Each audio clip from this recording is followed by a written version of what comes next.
প্ৰতিবাদ ৰাজ্যৰ প্ৰান্তে প্ৰান্তে প্ৰতিবাদ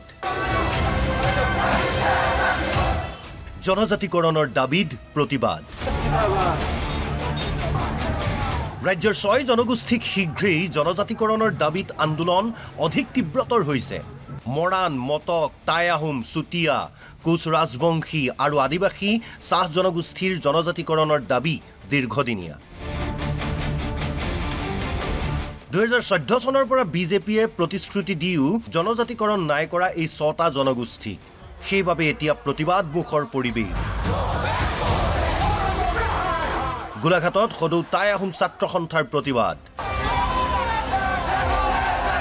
গোলাঘাট নগৰৰ দৃশ্য এয়া টাই আহোম ছাত্ৰ সন্থাৰ আহ্বানত ওলাই আহিল হাজাৰ হাজাৰ মানুহ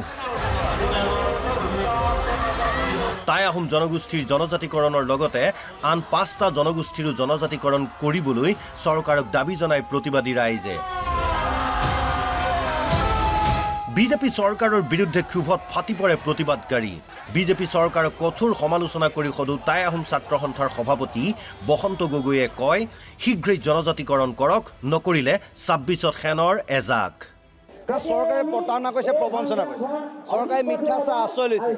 দিম বুলি কোৱাটো দিয়া নাই কৰিম বুলি কোৱাটো কৰা নাই স্বদেশ আৰু স্বজাতিৰ পক্ষে তেওঁলোক দায়বদ্ধ নহয় কেৱল মাত্ৰ বহিৰাগত বনিয়াৰ পক্ষত থাকি তেখেতলোকে কামবিলাক কৰিছে সেইকাৰণে 6টা জনগোষ্ঠীক জনজাতিকৰণৰ মাধ্যমেৰে অসমৰ অসমীয়াক ৰক্ষা কৰাৰ কামটো তেখেতলোকে কৰা নাই সেইকাৰণে ৰাইজ ৰাজপথলৈ ওলাই আহিছে আৰু অসমৰ সৰ্বস্ত ৰাইজ আজি একেলগে কৈছে যে অসম আৰু অসমীয়াক বচোৱাৰ কামটো চৰকাৰে কৰিব লাগে যদি নকৰে যে 26ত খেনৰ এজাক আনহাতে এই দৃশ্য সোণাৰীৰ আদিবাসী চাওতাল জনগোষ্ঠীয়ে জনজাতিকৰণৰ দাবীত আন্দোলন কৰিছে ৰাজ্যৰ ভিন ভিন প্ৰান্তৰ লগতে সোণাৰীটো উত্তাল প্ৰতিবাদ সদৌ চাওতাল ছাত্ৰ সন্থাৰ চৰাইদেউ জিলা সমিতিৰ উদ্যোগত হয় এই প্ৰতিবাদ চাওতাল জনগোষ্ঠীক কিয় জনজাতিকৰণ কৰা নাই বুলি প্ৰশ্ন চৰকাৰক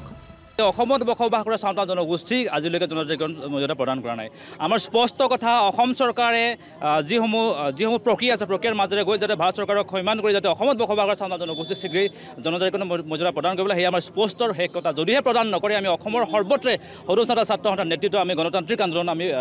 আৰম্ভ কৰিছোঁৱেই আৰু যদিহে নিদিয়ে আমি জংগী আন্দোলন কৰিবলৈ আমি বাধ্য হ'ম ৰাজ্যৰ 6 জনগোষ্ঠীৰ জনজাতিকৰণৰ ক্ষেত্ৰত শীঘ্ৰেই চৰকাৰে ব্যৱস্থা গ্ৰহণ কৰিবনে 6 জনগোষ্ঠীৰ ন্যায্য দাবীৰ প্ৰতি কেতিয়া সঁহাৰি জনাব চৰকাৰে গোলাঘাটৰ পৰা পংকজ হাজৰিকা আৰু চৰাইদেউৰ পৰা নৱজ্যোতি টিপমিয়াৰ ৰিপৰ্ট অসম লাইভ 24